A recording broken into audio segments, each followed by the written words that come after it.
Assalamualaikum warahmatullahi wabarakatuh. Waalaikumsalam warahmatullahi wabarakatuh.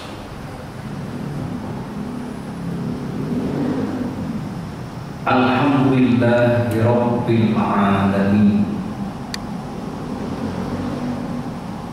Alhamdulillahilladzi an'amana bi ni'matil imani wal islam. Alhamdulillahilladzi arsala rasulahu bil huda wa dinil haqq liyudhhirahu 'ala ad-din kullihi walau karihal kafirun. Asyhadu an la ilaha illallah wahdahu la syarika wa asyhadu anna Muhammadan abduhu wa rasuluh. Shalawatullah wa taslimatuhu ala al-mab'usi rahmatan lil alamin wa ala alihi wa ashabihi wa man tabi'ahum bi ihsanin ila yaumiddin. Amma ba'du, hamba-hamba Allah, Bapak dan Ibu sekalian, jamaah kajian lepas yang semoga dirahmati dan diberkahi oleh Allah Subhanahu wa taala. Pertama kalinya kita sebagai orang yang beriman, sebagai seorang muslim, tidak henti-hentinya, tidak bosan-bosannya untuk senantiasa mendeklarasikan syukur kita kepada Allah Subhanahu wa taala, karena sampai detik ini dengan izin Allah Subhanahu wa taala kita masih diberikan peluang oleh Allah Subhanahu wa taala untuk memperbanyak bekal menghadap Allah Subhanahu wa taala. Dan alhamdulillah dengan izin Allah pula pada petang ini kita bisa melaksanakan sholat maghrib secara berjamaah, dan kita lanjutkan dengan hadiri majelis ilmu. Semoga ibadah kita yang kita lakukan diterima oleh Allah Subhanahu wa taala sebagai amal soleh yang kelak pada hari kiamat akan memperberat timbangan kebaikan kita. Amin amin ya rabbal alamin. Bapak dan Ibu sekalian, jamaah kajian lepas yang semoga dirahmati oleh Allah Subhanahu wa taala. Pada kesempatan ini kita akan melanjutkan kajian tentang fikih wakaf. Yang ingin atau tujuan yang ingin kita capai dari kajian ini agar kita sebagai orang-orang muslim punya kesadaran tentang urgensi pentingnya wakaf. Setelah kita punya kesadaran secara kolektif, maka kita bisa bersama-sama mempraktekkan salah satu dari ajaran Islam yang sangat penting dalam kehidupan orang-orang yang beriman, yaitu tentang wakaf. Bapak dan Ibu sekalian, intinya wakaf itu adalah menahan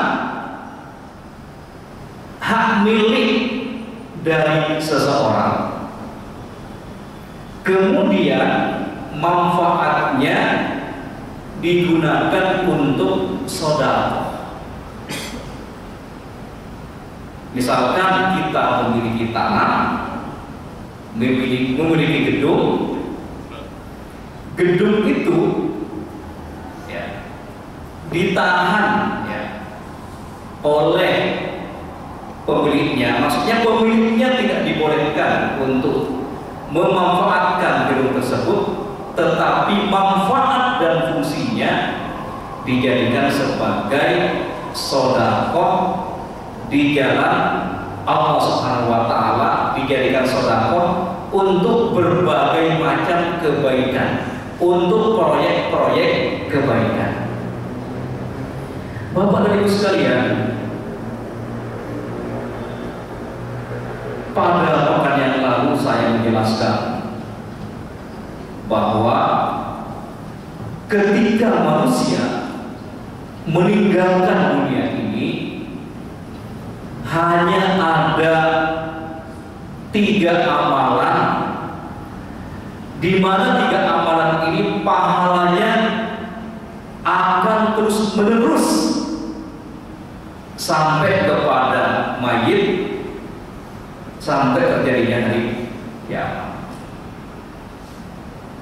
Ada 3 keabadian lintas ranah. Ada 3 keabadian lintas ranah. Yang pertama adalah sedekahun jariyatun. Sedekah jariyah, berinfak di jalan Allah Subhanahu wa Ta'ala. Termasuk kategori sedekahun jariyah ini adalah dengan cara wakaf. Dan wakaf di sini tidak hanya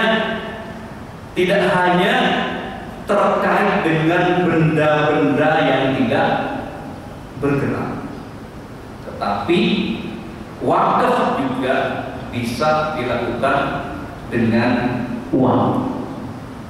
Walaupun para ulama tentu ada perbedaan pendapat apakah uang itu bisa dijadikan sebagai wakaf.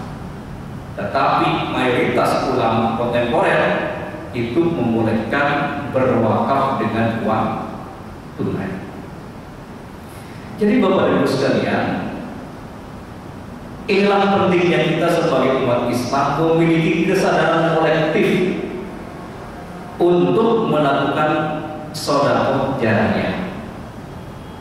Saya ingin mengingatkan, ketika orang-orang meninggalkan dunia ini, mereka berada di alam barzakh.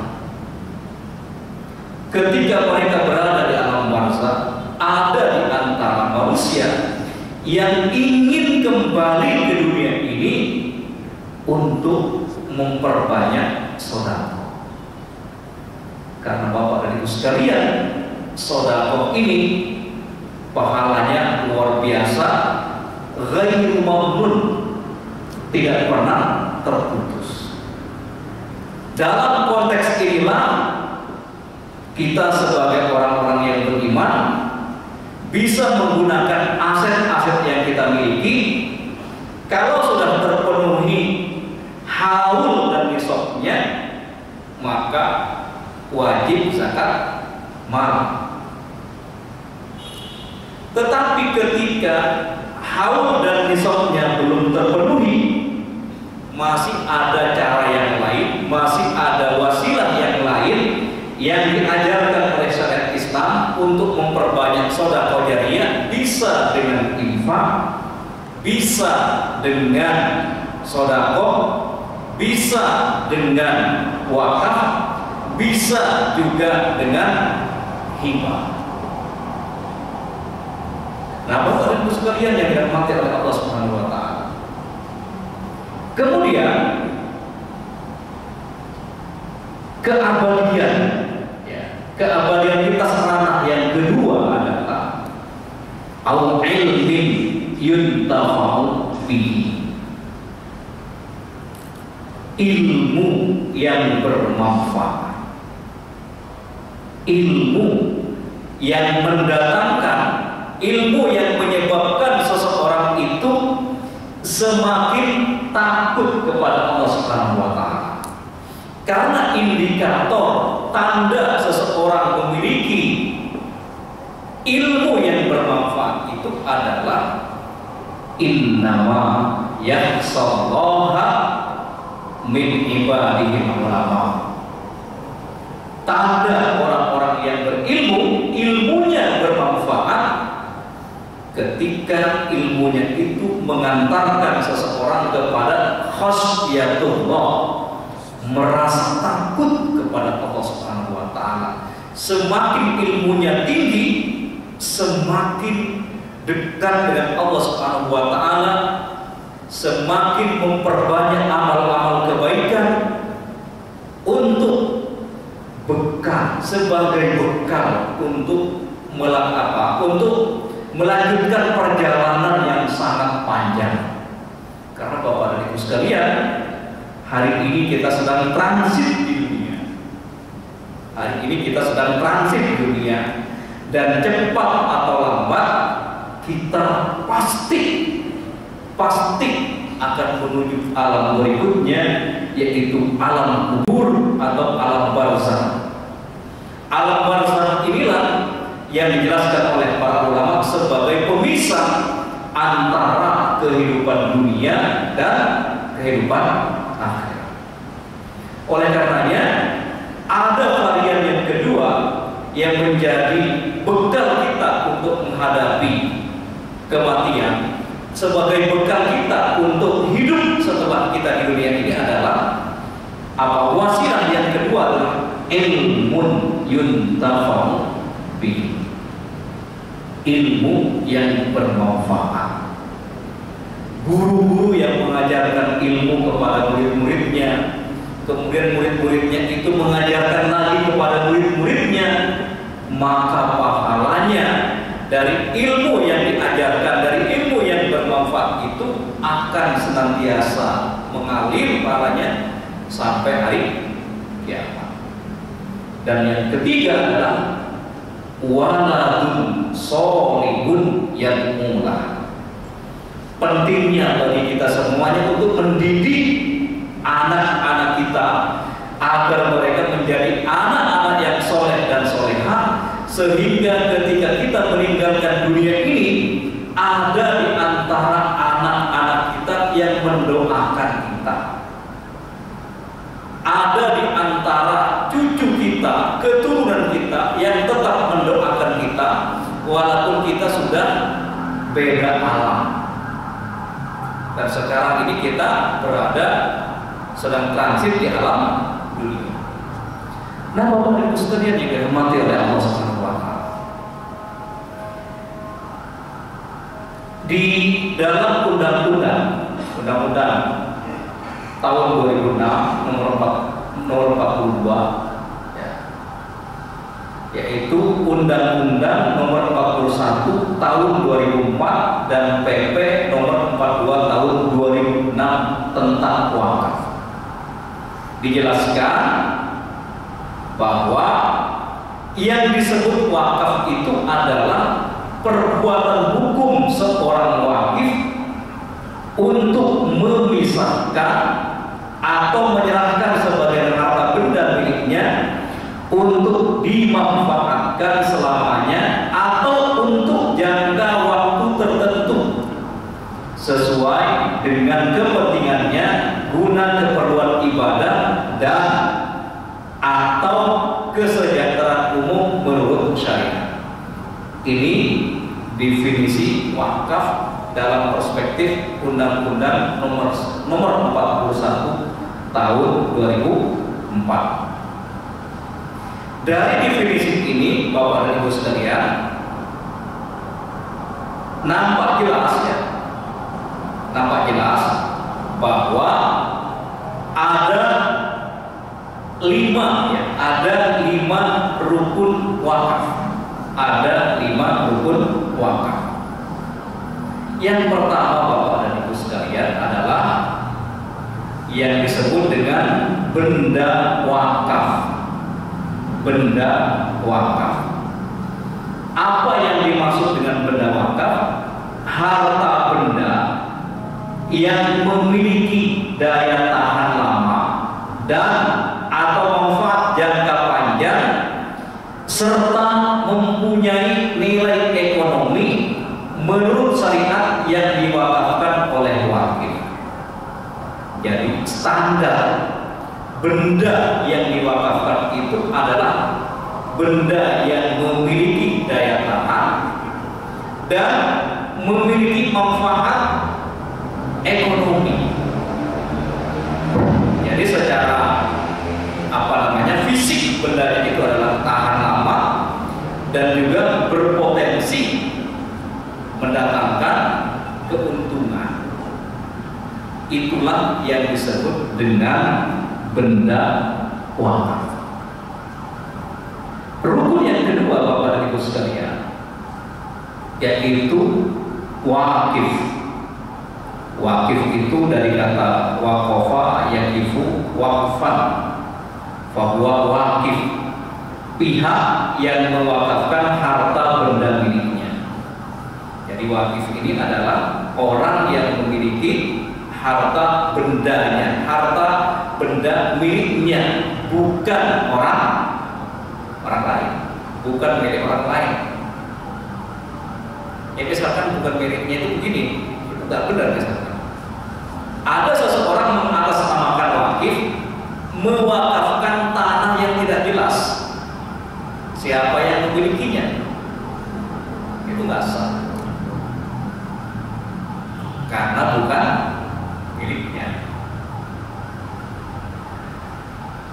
Yang ketiga Bapak dan Ibu sekalian, rukun wakaf itu ada yang disebut dengan nazir, yaitu pihak yang menerima harta benda, pihak yang menerima harta benda wakaf dari wakif untuk dikelola dan dikembangkan sesuai dengan peruntukannya. Ya, itu namanya nazir.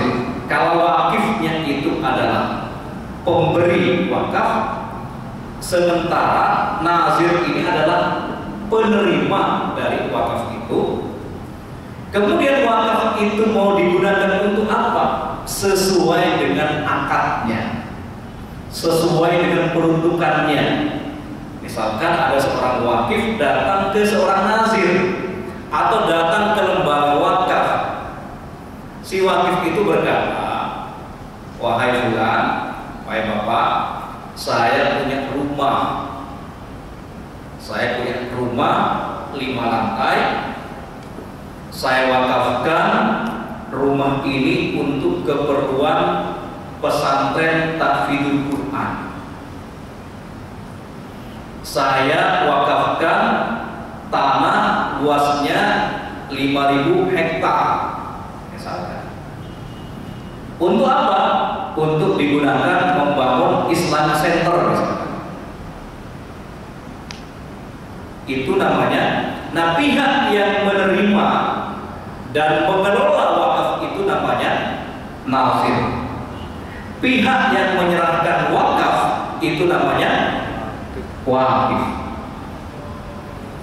Setelah ada kesepakatan antara wakif dengan nazir, kemudian juga ada benda wakafnya. Jangan sampai benda wakafnya nggak ada, harus jelas benda wakafnya. Baru kemudian ada ikrar wakaf. Ada ikrar wakaf, yaitu pernyataan kehendak wakif yang diucapkan secara lisan. Pernyataan kehendak wakif yang diucapkan secara lisan dan atau tulisan kepada nazir untuk mewakafkan harta benda miliknya. Jadi itu ada ikrar dari seorang wakif, baik itu secara lisan maupun tulisan yang disampaikan kepada nazir. Nah, itu namanya ikrar wakaf. Kemudian syarat atau bukan syarat, rukun yang kelima itu adalah mauquf alaihi, ada penerima manfaat benda wakaf. Jadi Bapak Ibu sekalian, ketika ada di antara bapak dan ibu ingin mewakafkan benda yang dimilikinya, maka harus terpenuhi 5 rukun. Yang pertama adalah benda wakaf, dan yang kedua adalah wakif, pewakaf. Yang ketiga adalah nazir, penerima dan pengelola wakaf. Dan yang keempat adalah ikrar wakaf, dan yang kelima adalah mauquf alaihi, atau penerima manfaat benda wakaf. Nah, ini ketika nanti bapak ibu sekalian ingin mewakafkan aset-aset yang dimilikinya, ya bisa datang langsung ke lembaga wakaf Al-Azhar, mas ini ya. Nah, tapi kalau bapak dan ibu sekalian ingin infak sedekah, itu juga bisa melalui lembaga Las Al-Azhar. Insya Allah terbuka 24 jam ya. Ini apa ya, petugas di sini. Mereka siap menjemput dan mengelola dana zakat, infak dan seterusnya. Nah, bapak ibu sekalian yang dirahmati oleh Allah Subhanahu wa taala, kita lebih detail lagi tentang penjelasan rukun-rukun wakaf. Yang pertama, apa rukun-rukun yang harus terpenuhi bagi wakif atau pewakaf? Nah, jadi bapak ibu sekalian, seorang wakif, seorang pemberi wakaf itu juga ada syarat-syaratnya. Yang pertama adalah sebagai pemilik harta secara sah. Jadi si wakif ini harus jelas ya, kepemilikannya itu memang benar-benar punya diri sendiri, bukan orang tuanya, bukan saudaranya, tetapi memang harta yang dimilikinya itu adalah secara hukum agama, secara hukum negara bisa dibuktikan bahwa benda yang diwakafkan itu adalah miliknya sendiri. Karena bapak dan ibu sekalian, saya pernah menyaksikan di beberapa daerah, di satu daerah itu ada perselisihan. Masing-masing mengklaim sebagai wakif yang sah. Dan yang menjadi muskilah, yang menjadi problem itu adalah tidak ada bukti otentik siapa yang memiliki harta benda tersebut, tetapi menjadi konflik. Ya, itu ada saudara, 2 orang bersaudara konflik. Saudara yang pertama itu mengatakan ini saya wakafkan untuk masjid, tapi saudara yang lain mengatakan ini enggak, ini punya saya, tidak bisa diwakafkan untuk masjid. Oleh karenanya, kalau bapak dan ibu sekalian kedatangan seorang wakif atau orang yang mewakafkan harta bendanya, pertama itu perlu dicek dulu status kepemilikannya. Jangan sampai harta benda orang lain itu diwakafkan, nanti akan ada masalah kemudian hari. Yang kedua, syarat seorang wakif itu adalah berakal. Jadi kalau ada orang gila, orang yang sedang kehilangan akal, datang ke lembaga wakaf ingin mewakafkan hartanya, itu nggak sah.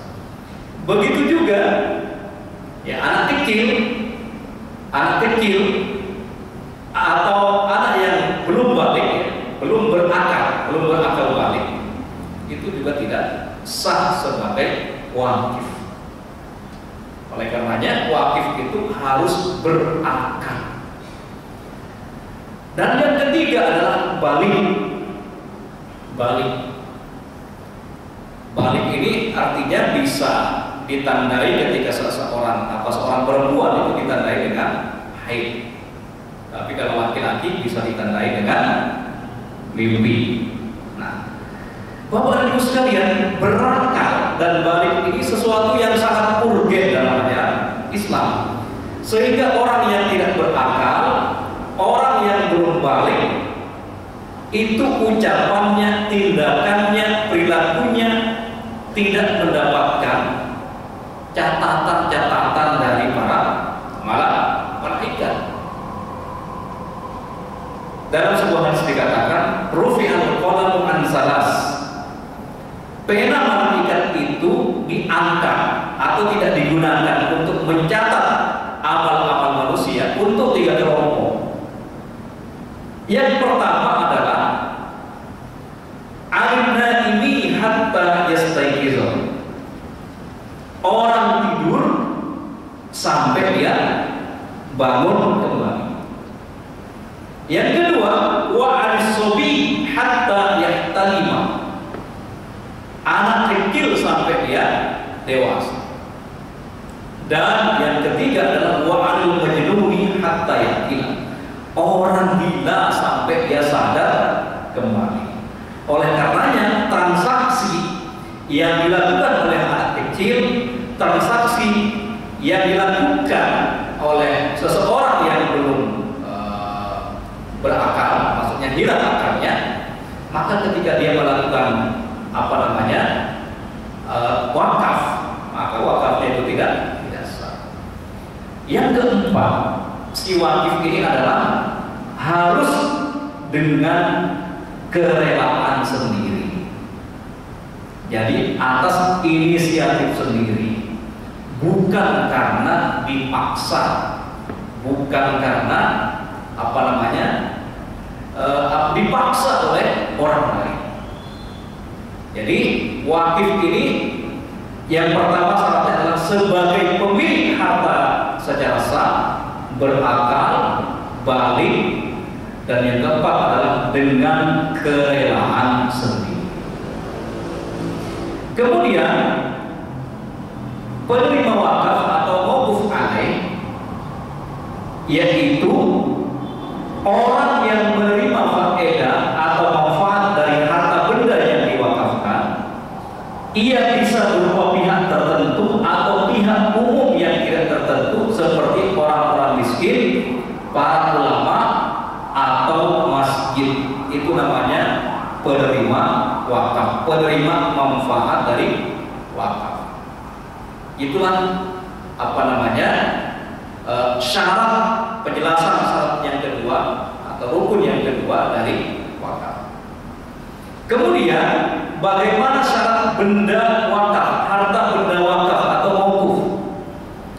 Syaratnya adalah harta benda yang diwakafkan disyaratkan berupa harta benda yang mempunyai nilai. Disyaratkan harta benda yang diwakafkan itu harus memiliki nilai. Yang kedua, harta milik wakif. Harta milik wakif dan harta benda yang berfaedah atau bermanfaat. Jadi kategori harta benda wakaf itu adalah setiap harta yang memiliki nilai. Kemudian yang kedua, secara sah dimiliki oleh si pewakif atau wakif. Dan yang ketiga, harta tersebut ada manfaatnya, ada faedahnya. Bahkan menurut mazhab Hanafi, harta benda yang boleh diwakafkan harus harta yang abadi. Ini dalam mazhab Hanafi. Maksudnya harta benda yang abadi yang tidak bergerak, gitu ya, yang tahan lama, seperti rumah, tanah, dan seterusnya. Itu dalam pandangan mazhab Hanafi. Kemudian bagaimana ikrar atau sigot wakaf, lafaz wakaf atau sigot. Lafaz wakaf atau disebut dengan ikrar wakaf harus mengandung arti kekal selamanya, dilakukan secara langsung menjelaskan tempat pemberian wakaf dan harus mengikat kokoh akad wakaf. Lafaz wakaf bisa dilakukan dengan cara diucapkan secara langsung, bisa melalui telepon atau melalui tulisan yang menunjukkan amalan wakaf.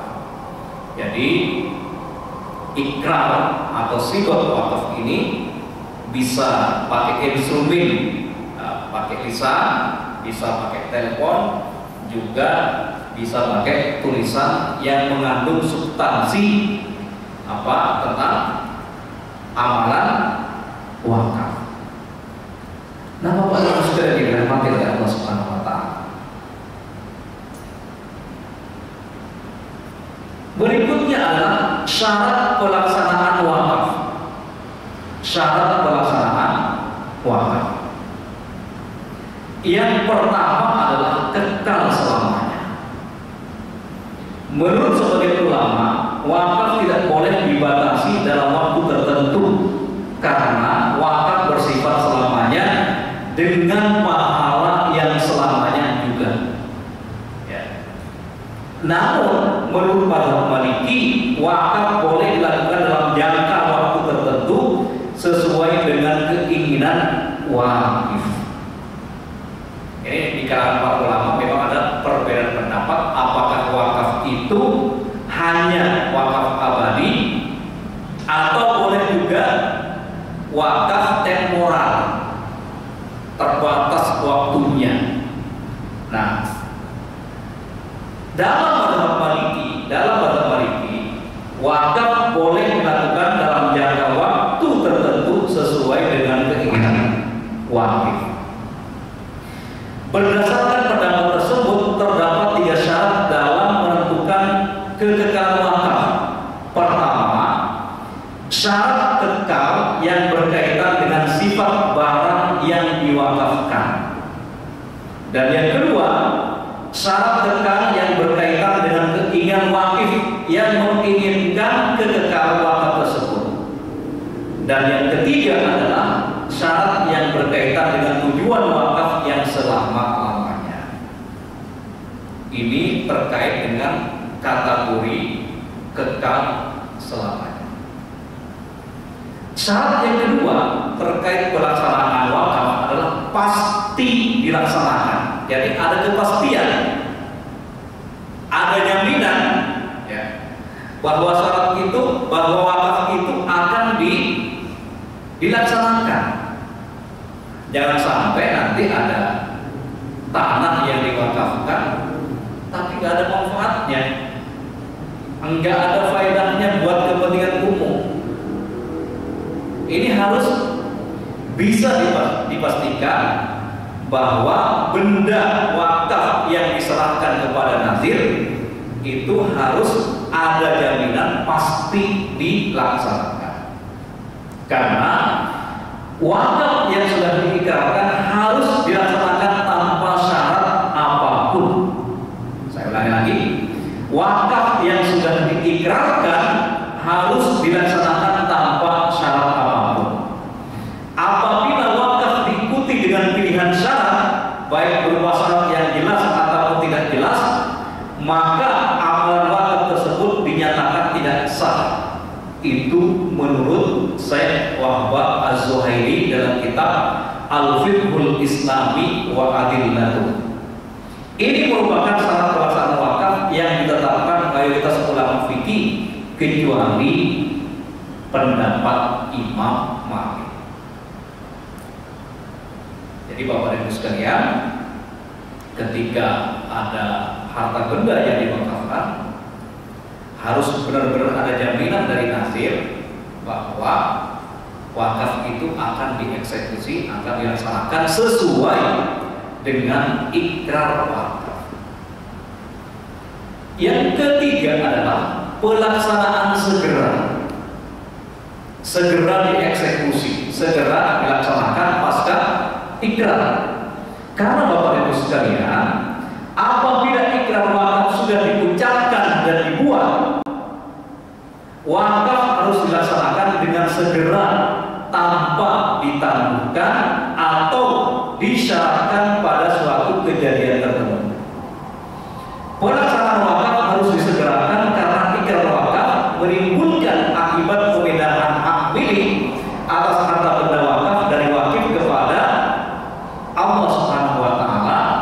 setelah wakif mengucapkan ikrar wakaf.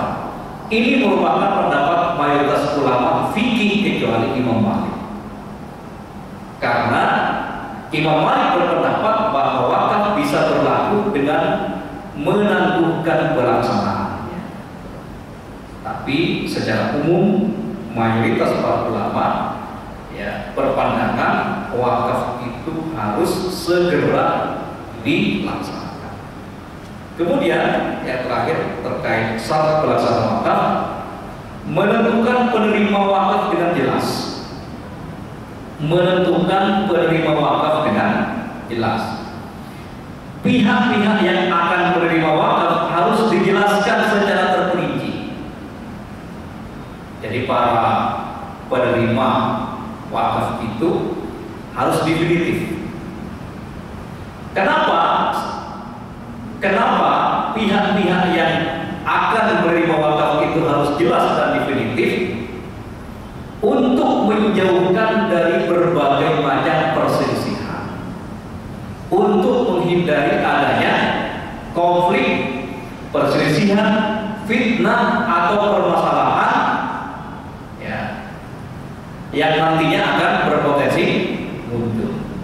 Syarat ini merupakan syarat yang ditetapkan oleh Imam Asy-Syafi'i, sedangkan ulama fikih yang lain tidak mensyaratkan hal tersebut. Jadi sebenarnya ulama berbeda pendapat ya. Tapi dalam mazhab Syafi'i, untuk menghindari perselisihan, untuk menghindari fitnah, untuk menghindari hal-hal yang tidak diinginkan, maka penerima wakaf itu harus jelas secara definitif dan secara terperinci. Itu dalam pandangan mazhab Asy-Syafi'i. Tapi dalam pandangan yang lain ya nggak harus begitu. Tapi memang untuk kehati-hatian, untuk menghindari potensi-potensi perselisihan di masa-masa yang akan datang, memang selayaknya ketika sudah ada ikrar wakaf itu sudah jelas siapa saja penerima wakaf ya. Apakah itu nanti lembaga, apakah itu nanti orang-orang miskin, apakah itu nanti ibnu sabil dan seterusnya. Itu harus dijelaskan secara definitif demi menghindari perselisihan yang akan muncul di masa yang akan datang. Tanpa pada sekalian, waktunya masih ada. Habis 5 menit lagi. Ganti ini pertanyaan aja kali ya. Boleh. Silakan pertanyaan. Silakan yang mau bertanya kepada Ibu sekalian. Ya silakan. Ini ada yang pertanyaan.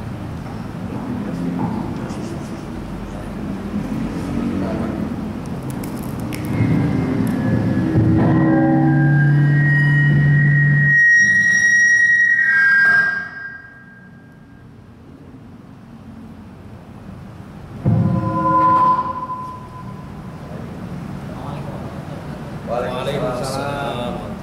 Jadi Ustaz, saya ketemu kasus di mana ada wakif yang niatan untuk mewakafkan tanah. Sebenarnya ini tanah dan sekolah.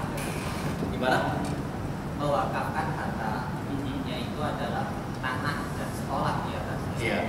Itu niatannya karena ada kekhawatiran pada saat beliau meninggal ahli warisnya ini rebutan. Iya. Jadi pertanyaan pertama, apakah setelah beliau meninggal hak milik wakaf itu tetap atas nama beliau atau bisa jadi kemudian diwariskan gitu? Itu pertanyaan pertama. Pertanyaan kedua kalau saya ucapkan, alirnya. Jadi pada saat mewakafkan harta ini,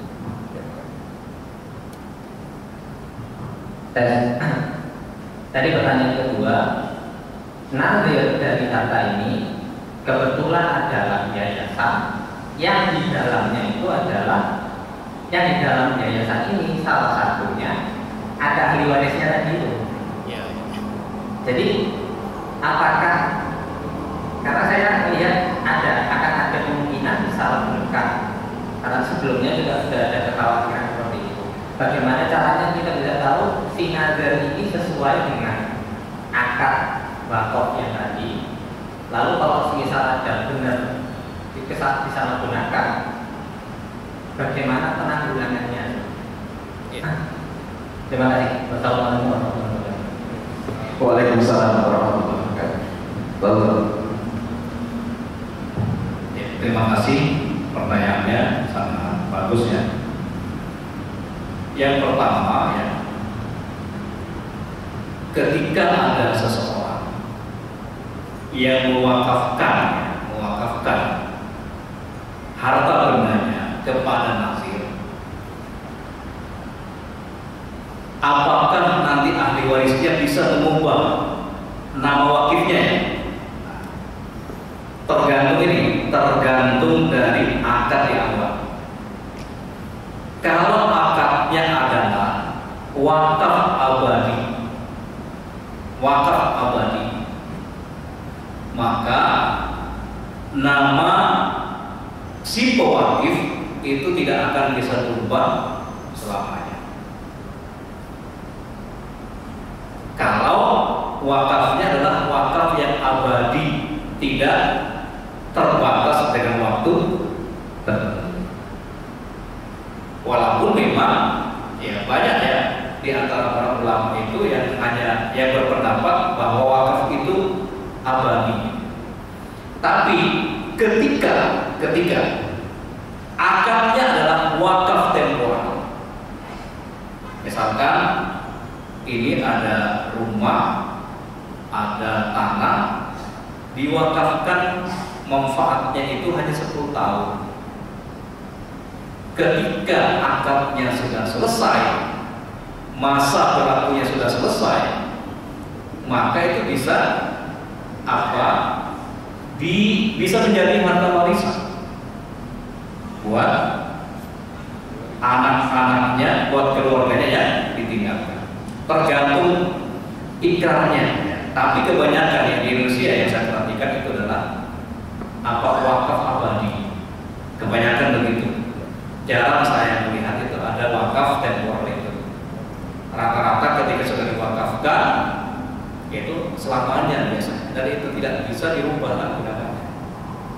Ya seperti misalkan di Saudi itu kan ada wakaf sumur itu ya, sumur dari Sayyidina Utsman bin Affan itu kan sampai sekarang yang saya baca, yang saya tahu itu nomor rekeningnya pun ya dari penghasilan air sumur itu tetap atas nama Utsman bin Affan.